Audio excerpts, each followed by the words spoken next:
अस्सलाम वालेकुम स्टूडेंट्स। आज हम यूनिट नंबर 1 का नेक्स्ट क्वेश्चन करेंगे। Short question. क्वेश्चन नंबर 33 है, what is a measuring cylinder. Measuring cylinder क्या होता है? मेयरिंग सिलेंडर एक ऐसा इंस्ट्रूमेंट है जो कि किसी लिक्विड या पाउडर का वॉल्यूम मालूम करने के लिए इस्तेमाल होता है। ये किसी सॉलिड का भी वॉल्यूम मालूम कर सकता है bye displacement method. Displacement method जो है वो आगे किसी क्वेश्चन में हम पढ़ेंगे, वो मैं आपको डिटेल में बताऊंगा। फ़िलहाल एक ऐसा इंस्ट्रूमेंट जो कि लिक्विड, पाउडर या किसी सॉलिड का डिस्प्लेसमेंट मेथड से वॉल्यूम मालूम कर सकता हो, उसको हम मेयरिंग सिलेंडर कहते हैं। लिखा हुआ है, they are use to measure the volume of liquid और powder substance. It is also use to find the volume of an irregular shape solid insoluble in liquid by displacement method। Next question है हमारा, explain the construction of a measuring cylinder. Measuring cylinder की construction बतानी है। सबसे पहले हम ये बताएंगे कि ये ग्लास या प्लास्टिक का बना हुआ होता है।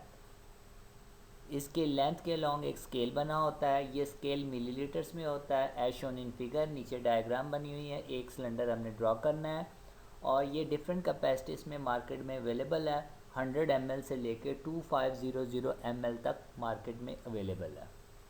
उसके बाद क्वेश्चन नंबर 35 है, how can we find the volume of an irregular shape solid by measuring cylinder. Measuring cylinder से इरेगुलर शेप सॉलिड का वॉल्यूम कैसे मालूम कर सकते हैं? अभी हमने कहा था कि सॉलिड का वॉल्यूम इनसॉल्युबल इन लिक्विड, यानी लिक्विड में सॉलिड को डुबो के डिस्प्लेसमेंट मेथड से जो है वो सॉलिड का वॉल्यूम मालूम कर सकते हैं। यही है डिस्प्लेसमेंट मेथड जो अभी हम पढ़ने लगे हैं। तो स्टार्ट करते हैं। सबसे पहले हमने ये करना है कि फ़र्ज़ करें हमने एक स्टोन का वॉल्यूम मालूम करना है। स्टोन एक सॉलिड है, उसका वॉल्यूम मालूम करना है। छोटा सा हमारे पास एक पत्थर है, उसका हम वॉल्यूम मालूम करना चाह रहे हैं।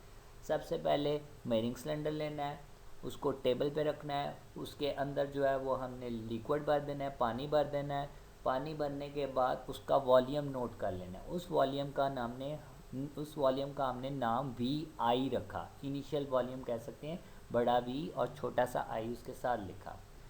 उसके बाद हमने स्टोन को पकड़ा, उसको थ्रेड से बांधा और थ्रेड की मदद से हमने पानी के अंदर उसको डिप कर दिया। उसके बाद पानी थोड़ा सा राइज कर जाएगा। अब दोबारा पानी का वॉल्यूम मालूम किया और उस वॉल्यूम का नाम हमने वी एफ रखा। फाइनल वॉल्यूम, बड़ा वी और छोटा सा एफ। एंड में हम वी एफ में से वी आई को माइनस कर देंगे। जो वैल्यू आएगी वो सॉलिड स्टोन की वैल्यू आ जाएगी उसके वॉल्यूम की। तो ये कहलाता है डिस्प्लेसमेंट मेथड। नेक्स्ट क्वेश्चन है हमारा question number 36, what is meant by significant figure of measurement. तो सिग्निफिकेंट फिगर ऑफ मेजरमेंट जो है इसकी डेफिनेशन समरी में मिलेगी हमें। लिखा हुआ है, all the accurately known digit and the first doubtful digit in an expression are called significant figures. Accurately known digit और डाउटफुल डिजिट, ये दोनों मिला के जितने भी डिजिट्स बनते हैं उनको सिग्निफिकेंट डिजिट्स कहते हैं। एक्यूरेटली और डाउटफुल को समझने के लिए हम एक एग्जांपल लेते हैं। ये एग्जांपल है हमारे पास। फर्स्ट किया एक स्टूडेंट एक बुक की लेंथ जो है रूलर की मदद से मालूम करता है, वो 18.4 सेंटीमीटर आती है। अब इस वैल्यू में 4 एक ऐसी वैल्यू है जो कि डाउटफुल है, यानी कि 5 हो सकती थी या 3 हो सकती थी। तो 4 डाउटफुल डिजिट कहलाता है। इससे पहले वाले जो होते हैं, डाउटफुल हमेशा लास्ट वाला डिजिट होता है। इससे पहले वाले जो हैं 1 और 8, ये एक्यूरेटली नोन डिजिट हैं।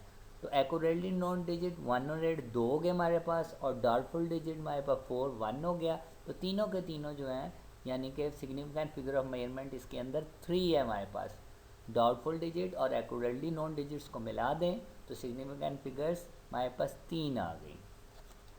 नेक्स्ट क्वेश्चन है हमारे पास, upon which factors does accuracy in measurement depends.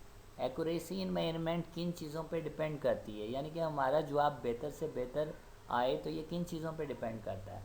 The accuracy in measuring a physical quantity depends upon various factors. 3 factors यहाँ पे मौजूद हैं। Number 1, the quality of the measuring instrument.